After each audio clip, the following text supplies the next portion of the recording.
Digi-Capital is a video game-focused investment bank based in London. They have their pulse on all the trends across the gaming market in all categories, and do a fabulous job of reporting that, sharing that, and helping game companies to connect with capital. I'm sure Tim will have plenty to say about his own business. But he's a man whose business it is to understand where this market is going. And Tim even felt the topic was a little bit big for him, so he called in the cavalry as well. So joining Tim on the podium today will be Andrew Chan of Playfish and Matthew TUBERGEN of Recharge Studios. And without further ado, take it away, Tim. Oh, is this mic on? Great. Hi, I'm Tim MEREL from Digi-Capital.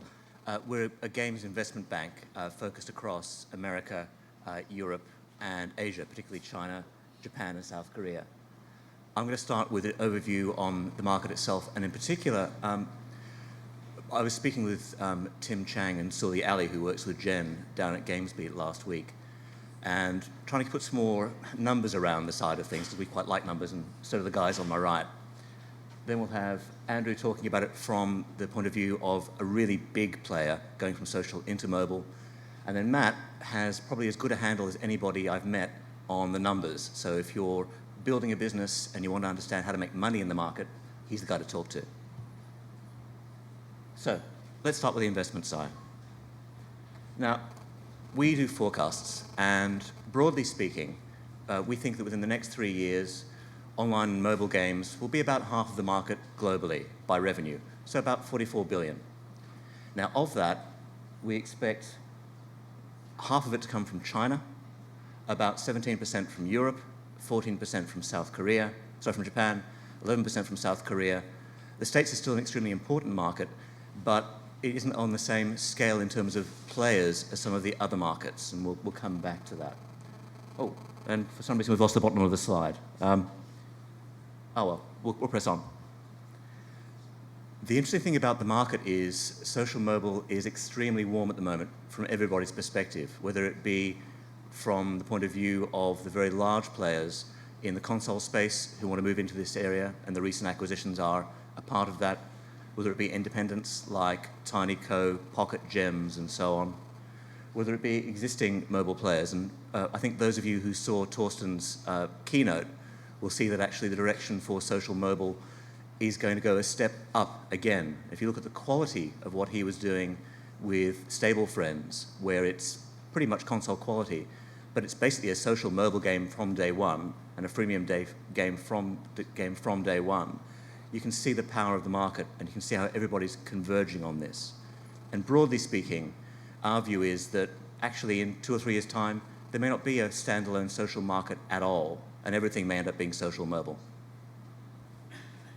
So, from the charts you can and can't see, what's driving this is really two sides of the market. You've got the social side of the market, where you've got explosive growth the way that you have with Cityville, and where if you look at the top app publishers on Facebook, most of them are games companies. So given the scale of social, given the scale of the games players in the market, clearly there's a big push from that end, and pretty much everybody who's social is moving across into mobile. If you look at mobile market itself, in terms of mobile apps, whether it be iOS, Android, or the other platforms, the number of apps out there is huge, but the actual growth rates are even larger.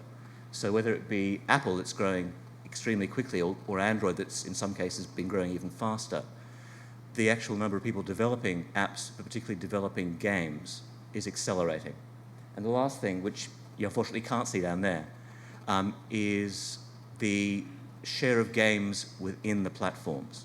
So if you look in terms of iPhone, more than half of the apps in the App Store are games, and that's not really going to change anytime soon. And it comes down to the way that we use the devices, and it's not just an American thing, it's not a European thing, it's not an Asian thing. You can't move on the Beijing subway for seeing people playing Angry Birds. It's a game developed in Finland. So when you've got a great game that can translate across, it moves. So put both the growth in the social market the growth in the mobile market together, where they integrate, where they come together with social mobile, is coming in from both sides from two very high volume markets. Now, social mobile is very much at the heart of online and mobile games investment. In the last year, year and a half, both the M&A market and the investment market for games has accelerated significantly. Basically, it's gotten back to 2007 levels last year, and this year, you'll all have seen the headlines, so it's going even faster. And we don't expect that trend to change anytime soon. One of the things which we think is very interesting in terms of the social mobile market is when you start looking at some of the players who are coming in from an investment point of view and an acquisition point of view. And so the DNA and Gmoko deal, the Gree OpenFaint deal are a very good sign of how the very strong Asian players who have very large markets, very high profitability. So if you look at, say, a Tencent, they're doing about 50% operating margin. Shanda's doing about 58%.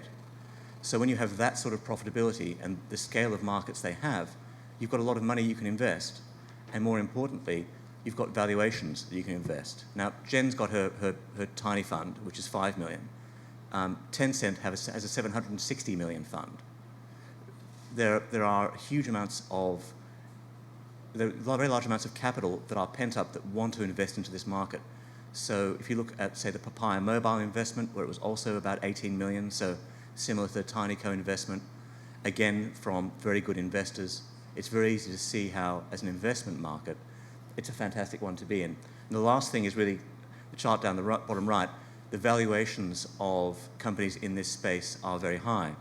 And so when you think about investment in this space, acquisition in this space, all it means is that some of the companies, particularly the companies from China, Japan, and South Korea, can afford to do deals which, frankly, for anybody else are quite challenging to do, which would be dilutive and the analysts wouldn't understand. So put all of that together, and basically what you get is a very, very hot market for investment and M&A.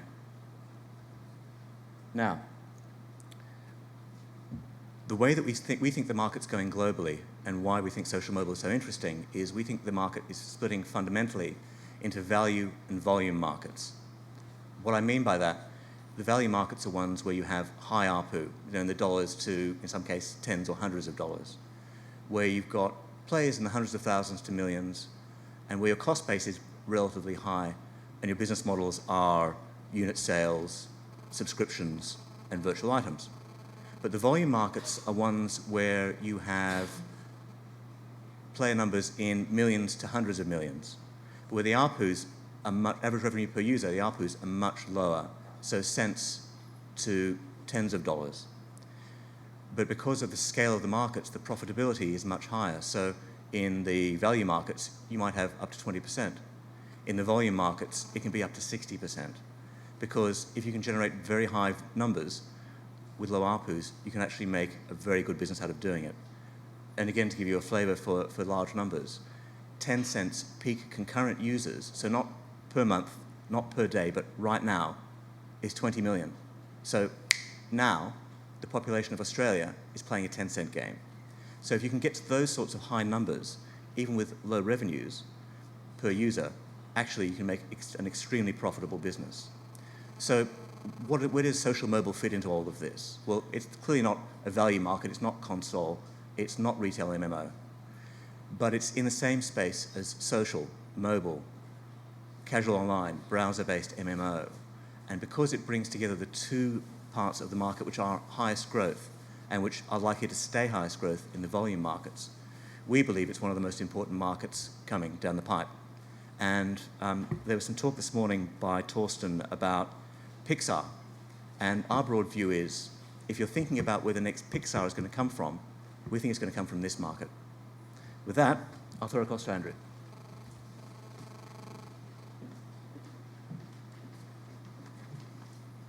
Thanks, Tim.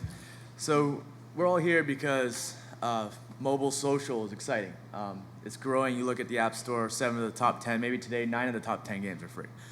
There's no question that it's growing. There's measurables that make it. And Playfish, which is traditionally known for making Facebook games, Restaurant City, these kind of God games where you can design your restaurant, customize it, sees this as an opportunity. After being acquired by EA, it only makes sense. EA Mobile is the largest publisher on iOS. We own big brands, and with the recent acquisition of PopCap, we're just moving even more and more casual. So looking at that, the short explanation of why is Playfish even thinking about mobile? We have Facebook. Facebook's still a growing platform. Facebook has a lot of investment. There's a lot of consolidation there as well. Why don't we just stay on Facebook? And the big question, the answer is we have all these brands from EA. And we also have our own brands from Facebook. We have 7 million players playing a day on Facebook. And so we just port these brands to mobile. As Jen mentioned earlier, there are some challenges on mobile. It's not the exact same as Facebook. There are certain things missing, like invites, like your own wall feed. It's not a social platform. It's actually a communication device that people are putting games onto, and the App Store facilitates easy discovery channels. The other thing that Playfish, I think, we're bringing to mobile is our knowledge of freemium games. So to us, the most important thing for us is this game is free, and we want to develop the user. We want to bring users in and to a large user base, and then monetize a portion of them. And so the combination of that plus EA Mobile Publishing, we believe, creates the best platform for us.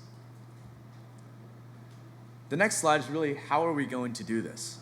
We talk about mobile platforms as this kind of open world.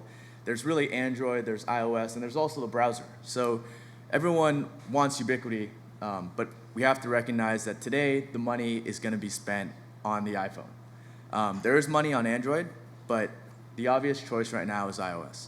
So a while ago, we decided let's attack those first. So we're bringing Restaurant City and Pet Society to iOS in the next few months. We'll be live, you all can play it. And they will be freestanding applications, meaning if you built a restaurant on Facebook for the last 2 years, when you enter this new iOS game, if you happen to have an iPhone, you will be starting from scratch. You'll be able to use Facebook Connect to find your friends and get some small gifts, but you will not have your full-blown restaurant, you will not have your level. And we think that it's not the experience that you're trying to port over right now, it's really trying to customize the game for the iPhone. We've seen games try and port games directly, and you don't have a rollover state, you don't have Facebook platform, it just doesn't work.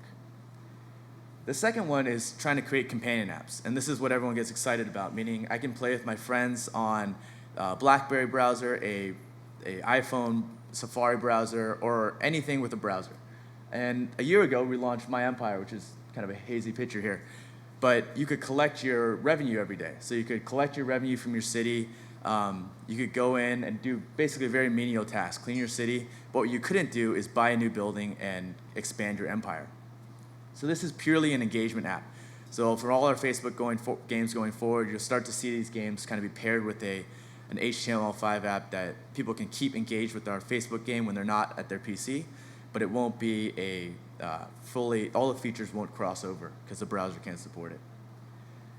And the last one was kind of the holy grail of what we're all trying to get to. We're trying to get to a place where not only can I play at a restaurant on my PC and on my phone, I want to play it on my console, I want to play it on my PSP, my NDS, I want to play it everywhere, all the time, and have all my stats.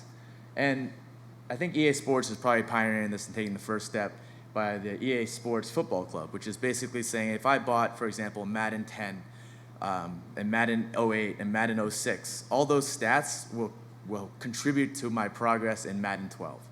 It gives people a reason to buy the next generation besides just updating rosters, and also feels like more of an immersive experience and ties you to the brand more. So that's kind of the high level of why Playfish is moving in and how we tend to approach it. I'm going to hand it over to Matt now to dive into some details.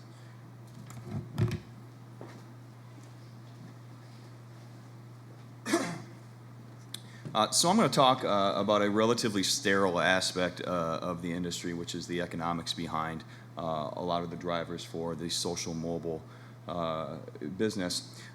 Before I do that, I'm going to give a little background and perspective into where I come from on this. So Recharge Studios is for lack of better terms, an investment fund to help out with the distribution and development of freemium mobile games. It's all capitalized by a company called W3I, which is a distribution company. So what we look to do is actually go in and make media buys on behalf of our partners, and we've been doing a lot of that lately. And this is essentially the way that we've been doing it effectively. So I want to talk a little bit about kind of the most important aspect of your business, which is in that. Lifetime value. Above all, you have to understand lifetime value. If you cannot understand lifetime value of your users, you have a very difficult opportunity or a difficult way to actually measure your business. There's really no other kind of barometer for understanding what you need to do to increase your business or move on.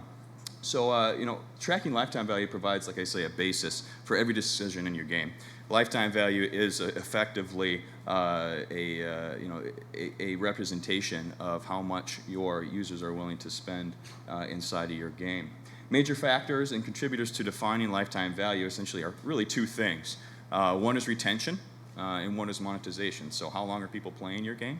And then how much money are they spending during the existing time that they're in your game? Another factor actually is daily active users, and we talked a little bit on scale. If you can get to scale, it's relatively easy to generate significant revenues there. So daily active users is a major contributor there. Now, defining a daily active user is a little bit tricky. Some folks come to the table and say, well, a daily active user is a daily active user, somebody who's active in my game. In some cases, a daily active user might be somebody that got to level 20. And only consider a daily active user got to level 20. And the whole trick is to try to identify what is most valuable to you as a game publisher or designer, and what active usage is getting to that point. So define examples, installs, first run, make it to level 5. Doing the math as simple as basically calculating a average daily active users by revenue per daily active user on day 1, day 2, day 3, day 4, measuring that out. I would recommend doing that till 90 days out. And then basically cohort analysis is very important as you look to define and further get into the numbers for lifetime value. So in a sense, if you can track traffic source, something that Recharge Studios does very well, variable game balance, pricing, all these different elements that you can modify and optimize in your game are going to ultimately produce different lifetime value results, which again will then be a directive to get to a point of either profitability or sustainable growth. Next slide. So on the flip side of that is user acquisition strategies, right? So you've got lifetime value analysis, how much money you're making, and then user acquisition, how do you actually drive the users to make the money that you have there. So there's multiple types of user acquisition strategies and models that are applicable in the mobile space right now. CPI, which is cost per install, CPC, CPN, and CPA, cost per action, are all different opportunities to acquire users inside your game. Paid versus organic users right now, a strategy that a lot of folks use is actually spend enough money to get up into the top charts, whether it be Android or iOS App Store, and then you actually receive what's called organic installs. So based on just the fact that you're higher ranking in the App Store, you of course get higher organic installs, more people see and more eyeballs see your title, and ultimately result in anywhere between 2 and 20x installs. 20x is on the high side, but it's still possible. User acquisition through alternative methods, viral multipliers are certainly the case. There's many, other solutions out there. TinyCo clearly leveraging the viral multipliers with, the ability to add friends, interact with friends, so on and so forth. And then again, understanding traffic source as part of as your relationship to lifetime value is certainly going to help you optimize media buy, and it's going to help optimize your entire game's business. And really the key is, defining profitable user acquisition strategy or user acquisition sources based on the lifetime value of the users that you acquire. So, in short, that's it. Great. Well, thank you very much, Matt. All right, we've got time for a few questions. So if we turn the lights up a little bit so we can see the audience, that would be really helpful. Great. Any questions out there for any of us? Down the front here. Don't want to beat a dead horse here, but this is for Tim, I guess. I wonder if you could talk about whales and the importance, of the percentage of folks that are paying. What percent typically are whales, and how important are they to the overall success of a game over, say, that 90-day period, or maybe even beyond it, into the 7th or 8th or 9th month if it goes there? Actually, I'd defer to Matt to start with that one. Sure. So, typically, and Jen alluded to this too, 0.5 to 5% of your users are paid. right? So how important are your users, or the paid users to your business? Extremely important. You know, the whales themselves. So I mean, typically most users or most companies define whales as, you know, spending 50% or more, or generating 50% or more of the revenue inside their game. I mean, and that's essentially how it's contributed. So 50% of your paid users are considered the whales, and clearly, you know, putting a lot of focus on your game, or putting a lot of focus on the whales inside your game and trying to appeal to those is certainly a great strategy to have. I think what I'd add to that is also some variation by market geographically. So if you look at here in the US versus, say, in China, in China the ARPUs are much lower, so you might have, say, 10 RMB a month, so basically a cup of coffee. And the ability to cross-promote when platforms where they go beyond purely the initial games platform, and I'll use Tencent as an example, where they'll provide, because about 40% of their revenue comes from games, but they're the biggest IM player in China. They've got a whole bunch of other things. So they'll cross-promote and cross-bundle in a way that allows them to get a lot, that long tail of users who aren't whales actually that's extremely important to them. So getting that balance right by market is really important. And as the social mobile market evolves, because it's still frankly pretty early stages, that's going to change over time. Any other questions? Also, no, I was just going to add too. I mean, defining, you know, whales as one group of users that generates revenue is one way to look at it.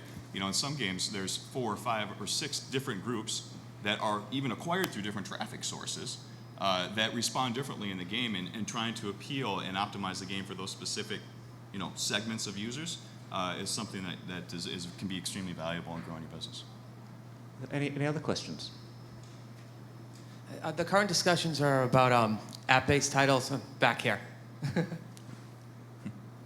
About app-based titles on iOS and Android. I'm curious what you see the impact is for HTML5 browser-based games, especially when it talks about how Facebook is planning on entering the field. I think when it comes to HTML5, and there was a lot of discussion about this actually last week down at GamesBeat, in some ways it is an earlier platform, and particularly commercially, it's earlier. So there are some things which right now are going to be challenging to do. It's definitely part of the future. If you talk to, talking to Trip Hawkins, and you know his mantra is, you know, the browser will set you free, and I think he's right. But I think it's a question of stage of development. So today, with native HTML5, if you need to do some things really quickly, it's actually quite difficult. There are some people who've got some great accelerators which change that. So it's the future, but where do you make your money today? Today it's probably not HTML5 yet. Look out 6-12 months, it would probably change. I mean, what do you guys think? Yeah, so just to add to that, I mean, if you're a small developer and going after the iOS market, it's pretty nice to know that there are only maybe 8 devices out there you have to worry about. But then you think about Android, then you get a handset. Now you have to think about the browser. Now you have a serious issue on your hand if you want to think about any isometric game, anything outside of a text-based game, anything with moving sprites, you have to think about, is it going to work on every handset? Because that's the whole point of HTML, is really distribution to a wide user base. So I think Tim's right. Today, you know, everyone's on iOS because they know what the device can support, and they want to get to that place where high-end graphics are what is considered high-end graphics today. Whereas if you think about HTML, what kind of games would you put on there? There is a different breed of games than are on iOS right now. And I think that the thing I'd add to that is, when it comes to the transcoding, and apologies, I'm also a software engineer as well as an investment banker, so I tend to get geeky occasionally. When you look at transcoding across handsets, if you're trying to do it yourself, it's not trivial. However, there are a range of companies that are more established, but some that are also starting up, that are looking to solve that exact same problem. So if you look at the middleware market in online and mobile games, what you're seeing are lots of point solutions. So that aspect which Andrew was talking about, actually there are ways to solve it where you've got to have another company to help you. And frankly, if you're an independent, well, why wouldn't you? Right now, if you've got a great game that you've got with great characters, great story, great way to commercialize, you know, it's got huge potential. Well, you wouldn't slow yourself down by trying to do the technology yourself. So try and find partners who can actually deal with the transcoding for you. So suddenly you can go from somebody who's struggling with a huge technical problem, which you have to invest a lot to solve yourself, to somebody who doesn't. Any other questions? Hi guys. Might as well stand up so you guys are looking in one direction. Right here. Just wondering for the big V split, I was wondering where Mexico falls into that. As a small developer, mostly make games for India, China, Brazil. I was hoping to see Mexico on this, but is there a reason why it's left out? It's my ignorance and the fact that I like having charts that are cluttered but not too cluttered. No, there's no reason why it's not there. Okay. Basically, if you look at the South American markets, the reason why we picked Brazil initially is just, it's to do with the volume of people in the Brazilian market and some of the scale of development. If you look at, we talked to, say, UOL, one of the big internet players down in Brazil, and they're really focused on growing in games. The Mexican market's really interesting. The whole South American market is very interesting. The challenge you've got is which countries do you develop for first? So I'll give you an example. I was talking with Si Shen of Papaya Mobile last week, and we were talking about the US market versus the Chinese market. Now, her main markets are America and Europe, even though actually her development started in China. That doesn't mean that she's actually not actively working on the Chinese market, because today, commercially today, if you want to make money, the US is a pretty great place to do it. Europe's a pretty great place to do it. If you're a Chinese company, China's a great place to do it. If you're not a Chinese company, it's more challenging, just because there are all sorts of things in terms of the development of the market commercially as an outsider, which you've got to deal with. However, that's rapidly changing. If you look out 12 to 18 to 24 months, suddenly the Chinese market becomes incredibly important, particularly as Android sorts itself out commercially. So all of the large markets with lots of people, those volume markets, great markets to develop for, but it's a question of when you make your money. If you're starting today and you're thinking you're going to have something launched in 12 to 18 months, then the volume markets which aren't as commercially developed will be more developed. But if you've been going for a little while and you've got a new game coming out and you need to make money to actually keep you going, well then some of the more established markets today are probably a better bet in the short term. Okay, thanks guys. I know these guys are awesome, and we could ask them questions all day. However, our time is concluding. We want to give everyone a couple of minutes to get to other venues. So, Tim, Matthew, Andrew, thank you for your presentation. Incredibly informative. Thank you.